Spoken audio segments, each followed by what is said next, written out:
of ask me real incisive questions rather than just giving me shit that's difficult to rhyme with. I see question 1 right there. At one point you had Yes. Very compelling images. yeah.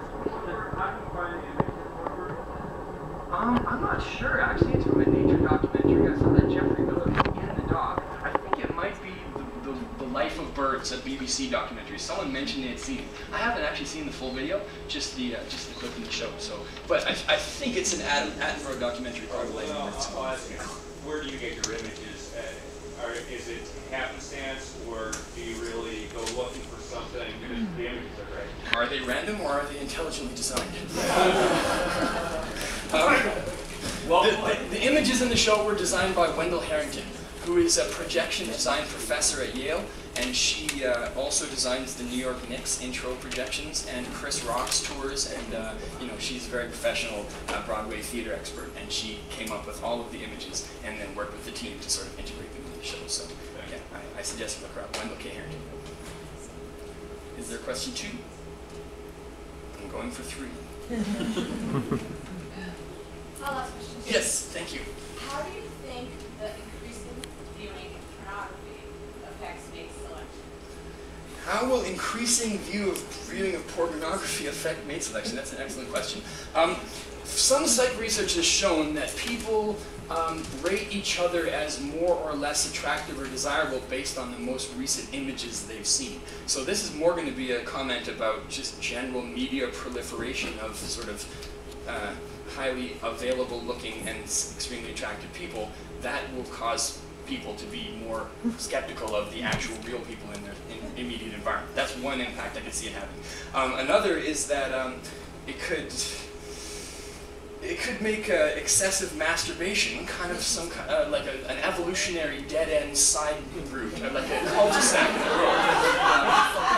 And it may be that people who are addicted to too much porn end up having less babies on average because they're spilling too much seed on the ground and they don't have a sense of wasting it. That's merely a speculation, but that would be one way to test the impact of porn overall. The more interesting stuff that I've read in the evolutionary psychology realm is how does the market for porn reveal things about our innate evolved preferences? Because, you can say culture versus nature, whatever, but they're arguing that there's got to be something innate about the fact that the market for visual porn is over 90% male, and the market for trashy romance novels is over 90% female. And if that's all inculcation, that's a hell of a brainwashing machine going on to create that kind of a split. But what psychologists are saying is actually that the reason the market exists is because of more sort of visual stimulation, sex preferences in men, and more sort of narrative and relationship and sort of the taming of a swashbuckling alpha male who's got all the women and then decides to become domestic is sort of like the stimulation of the female mate preference fantasy or whatever that comes from evolution. So there's some really interesting stuff about pornography and evolutionary psychology that I've read as well. But that's more like where does it come from, not where is it sending us. Don't just not sleep with mean people. Don't sleep with people who are addicted to porn. I'm going to say the last question's right there. Okay, did Darwin understand that sexuality is not just for procreation, but it's also for pleasure? Yes. Particularly in women, because we're born with clits, and they have nothing to do with procreation. It's pure pleasure. Well, there's an ongoing debate about whether clits have nothing to do with procreation or something to do that's non-obvious. Because clearly you don't have to have an orgasm to get pregnant, although a guy that can reliably give you orgasm after orgasm might be kept around a little bit longer than a guy who didn't succeed to do that. Understand the pleasure and the not just procreation. Yeah, the Darwinian view of it is that evolution is not going to program in people the desire to procreate. Evolution will program in people the desire to perform the kinds of behaviors that lead to procreation as a side effect, which is why people are able to have sex with contraception, why people jack off to porn, and why people have all kinds of other stimulations that have nothing to do with procreation but do have to do with sex. I mean, the sort of analogy is we don't eat because we desire calories, we just eat because we're hungry and it tastes good. And that's how evolution has designed our minds to get calories. But we don't care about calories, just like we don't care about necessarily insemination. We just care about sex, instinctively at first. So, thank you for your questions.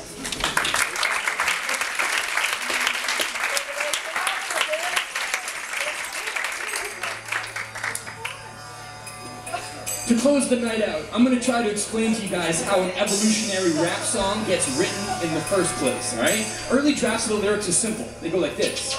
Yo, yo, the origin of species ain't no feces, dog, believe me.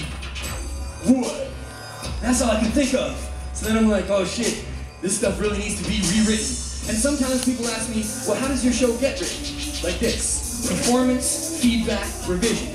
And how do I generally develop my lyricism? Like this. Performance, feedback, revision. And how do human beings ever learn to do anything? Same way. Performance, feedback, revision. And evolution is really just kind of an algorithm that goes like this. Performance, feedback, revision. So the genetic code of every living creature was also written like this.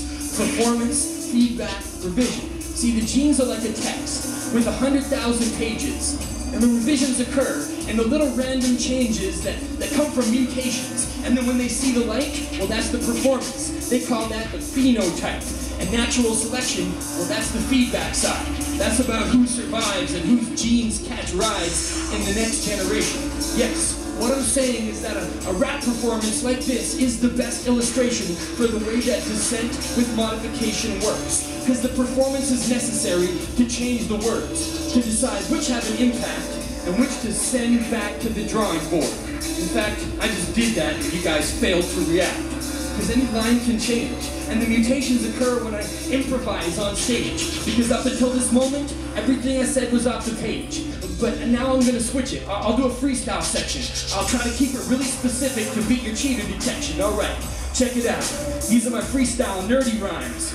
Geez, those questions. You guys have dirty minds. Yeah, you're just asking weird questions to try to tempt me now. Notice how as soon as it got slutty, the whole house emptied out. They're like, all right, I like what you did, but what you're talking about right now is not appropriate for the kids. Ah, that was frustrating. The woman even had a 2-year-old. Such an attentive kid, too. That was beautiful. That is gonna grow up to be a little genius. Yeah, maybe she's gonna understand Darwinism and its extremeness. The fact that it takes us straight back to the beginning of time. Or maybe the beginning of life. How many million years ago? Billion years ago? Oh yeah, right, 3.5. See, this is all educational. This brain stuff, it takes its toll. Alright, we're safe in the house now. There's no more 8-year-olds. Oh wait, there are. I see a couple right there. It's not fair. I'm surrounded by them. Yeah, surrounded by idiots like Joe Biden. Yeah. I'm just spitting it, making it a little bit political. This is improv flow, you know? Sometimes coming up with it is difficult. But even if I make a little mistake over the rhythm, that's okay. That's how I introduce randomness into the system. These are instantaneous brainwaves, they're mutations. I'm spitting raps for passion, not just for procreation. See, I'm not only doing this to get laid, I also want you guys to buy my CD and for it to get played. Indeed, this is the way that I rock it, that I bomb it. Me and this guy, when we were producing it, we worked extremely hard on it, didn't we? Yes, it's a dedication, it's a labor of love. These are freestyles. I don't know what I'm saying, I'm just making it up. See, it's a concept, it's instantaneous, it's a system. You guys can understand evolution if you're able to listen. It goes like this. It goes like this. Performance, feedback, revision. Yeah, forgive my white boy type rhythm. It's simple. It goes performance, feedback, revision. If you guys want to, you can use this concept to learn anything. So say it with me. Performance, feedback, revision. Memorize it. Performance, feedback, revision. One more time. Performance, feedback, revision.